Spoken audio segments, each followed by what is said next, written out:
হযরত আলী রাদিয়াল্লাহু তাআলা আনহু ফজরের নামাজ আদায় করার জন্য মসজিদে গেলেন।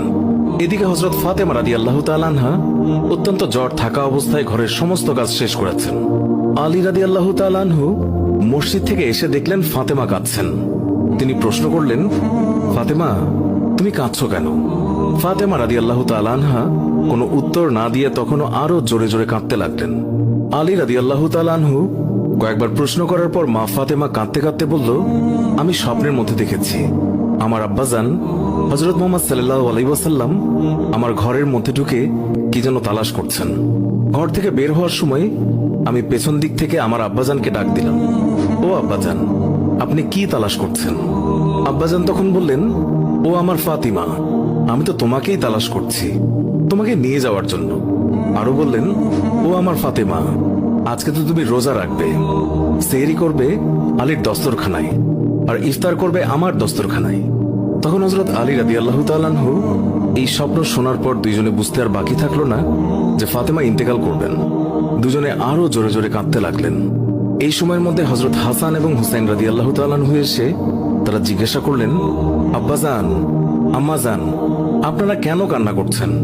ফাতেমা রাদিয়াল্লাহু তাআলা আনহুর একটি অভ্যাস ছিল, যখন হাসান হুসাইন তাকে কোনো কাজে বিরক্ত করতেন তখন দুইজনকে নানাজানের কবরের কাছে যেতে বলতেন। আজকেও ফাতেমা বললেন, তোমরা দুই ভাই নানার কবরের কাছে যাও। কবরের নিকট যাওয়ার সাথে সাথে কবর থেকে আওয়াজ আসলো, ও আমার আদরের নাতিরা, এই মুহূর্তে তোমরা আমার কাছে কেন এসেছো? আমার কাছে তো সব সময় আসতে পারবে। এখন যাও, গিয়ে মায়ের চেহারার দিকে তাকিয়ে থাকো। আজকের পর তোমাদের আম্মাজানকে আর দেখতে পাবে না। এই কথা শোনার পর দুই ভাই কাঁদছেন এবং দৌড়াতে দৌড়াতে আম্মাজানের কাছে চলে গেল। গিয়ে আম্মাজানকে জিজ্ঞাসা করলেন, তোমরা দুইজন কেন কাঁদছো? বুঝেছি, নানাজান আমাদেরকে বলে দিয়েছেন যে আজকের দিনটি তোমার জন্য শেষ দিন। নানাজান তোমার চেহারার দিকে তাকিয়ে থাকার জন্য আমাদেরকে বলেছেন।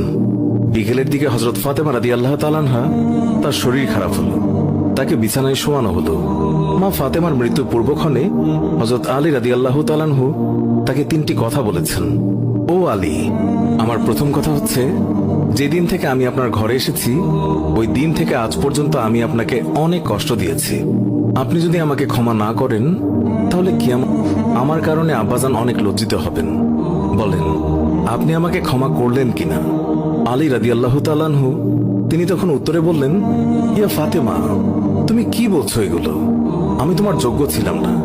তোমার আব্বাজান দয়া করে মেহেরবানি করে তোমার হাত আমাকে দিয়েছেন। বিয়ের দিন থেকে আজ পর্যন্ত আমি আলী তোমাকে ঠিকমতো দুবেলা খাবার খাওয়াতে পারিনি। ও ফাতিমা, তুমিই বলো, আমাকে ক্ষমা করেছো কিনা? তুমি যদি ক্ষমা না করো তাহলে আমাকেও কিয়ামতের দিন কঠিন শাস্তি ভোগ করতে হবে। ও আলী, আপনার সাথে আমার দ্বিতীয় কথা হলো, আমি মারা যাওয়ার পর আপনি বিয়ে করে নেবেন দুনিয়ার যে কোনো মহিলাকে আপনার পছন্দ মতো। আমি আপনাকে অনুমতি দিলাম, আর আমার বাচ্চা দুইটিকে সপ্তাহে একদিন আপনার কোলে নিয়ে ঘুমাবেন আপনার সাথে। আমার তৃতীয় কথা হলো, হাসান হুসাইন যখন বড় হবে তখন তাদের দুই ভাইকে আল্লাহর রাস্তায় সোপর্দ করে দেবেন এবং আমাকে রাতের বেলায় দাফন করবেন। হযরত আলী রাদিয়াল্লাহু তাআলা আনহু বললেন, তুমি নবীর মেয়ে, আমি সবখানে খবর দিয়ে তোমায় দাফন করব, এতে সমস্যা কি? হযরত ফাতেমা রাদিয়াল্লাহু তাআলা আনহা তিনি এর উত্তরে বললেন, আমার কাফনের উপর দিয়ে সবাই অনুমান করবে নবীর মেয়ে কতটুকু লম্বা ছিল, কতটুকু স্বাস্থ্যবান ছিল, এতে আমার পর্দা ভঙ্গ হবে। মা ফাতেমার মৃত্যুর পর তার লাশের খাটিয়া বহন করার মানুষ মাত্র 3 জন ছিলেন, হযরত আলী রাদিয়াল্লাহু তাআলা আনহু এবং ছোট হাসান এবং হুসাইন রাদিয়াল্লাহু তাআলা আনহু। হযরত আলী ভাবছেন যে লাশের খাটিয়া বহন করার আরো একজনের প্রয়োজন হবে, তাহলে 4 কোনায় 4 জন কাঁধে নিতে পারবেন। এমন সময় হযরত আবু যর গিফারী রাদিয়াল্লাহু তাআলা আনহু তিনি হঠাৎ করেই উপস্থিত হলেন এবং খাটিয়ার কোনা বহন করলেন। হযরত আলী প্রশ্ন করলেন, হে আবু যর, আমি তো কাউকেই বলিনি, তাহলে আপনি জানলেন কিভাবে? তখন হযরত আবু যর গিফারী রাদিয়াল্লাহু তাআলা আনহু বললেন, আমি আল্লাহর রাসূল সাল্লাল্লাহু আলাইহি ওয়াসাল্লামকে স্বপ্নে দেখেছি। তিনি বললেন, হে আবু যর, আমার ফাতেমার লাশ বহন করার জন্য লোকের অভাব, তুমি তাড়াতাড়ি চলে যাও। ও আলী, আমাকে তো হুজুর সাল্লাল্লাহু আলাইহি ওয়াসাল্লাম আসতে বলেছেন, তাই আমি এসেছি। তোমরা তো আমাকে বলনি।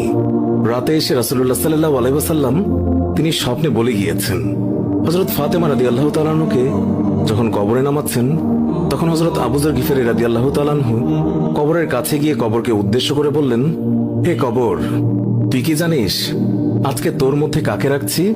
উনি হচ্ছেন জান্নাতের সকল মহিলাদের সর্দার। হযরত ফাতেমা রাদিয়াল্লাহু তাআলা আনহার কবর থেকে কোনো আওয়াজ আসলো না।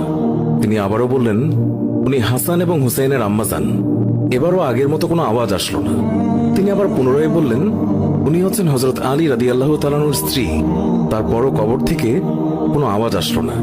তিনি আবার বললেন, এটি দুজাহানের বাদশার মেয়ে, খবরদার বেয়াদবি করবি না। আল্লাহ তাআলা তখন কবরের জবান খুলে দিলেন।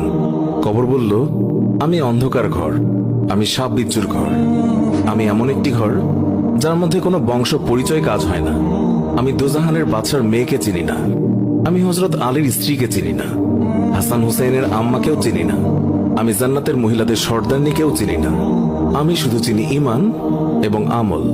আমার মধ্যে যদি কেউ ভালো আমল নিয়ে আসে, তাকে আমি কবরে জান্নাতের বিছানা বিছিয়ে দেব। আর যদি কেউ খারাপ আমল নিয়ে আসে, তাকে আমি কবরের দুই দিক থেকে এমন জোরে চাপ দেব যে হাড় মাংস মাটি সব একত্রে মিশিয়ে যাবে। আল্লাহু আকবার।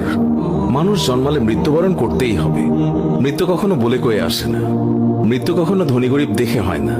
প্রত্যেক মানুষকে মৃত্যুর স্বাদ গ্রহণ করতেই হবে। সুপ্রিয় দর্শক, এই ছিল আমাদের আজকের ভিডিও।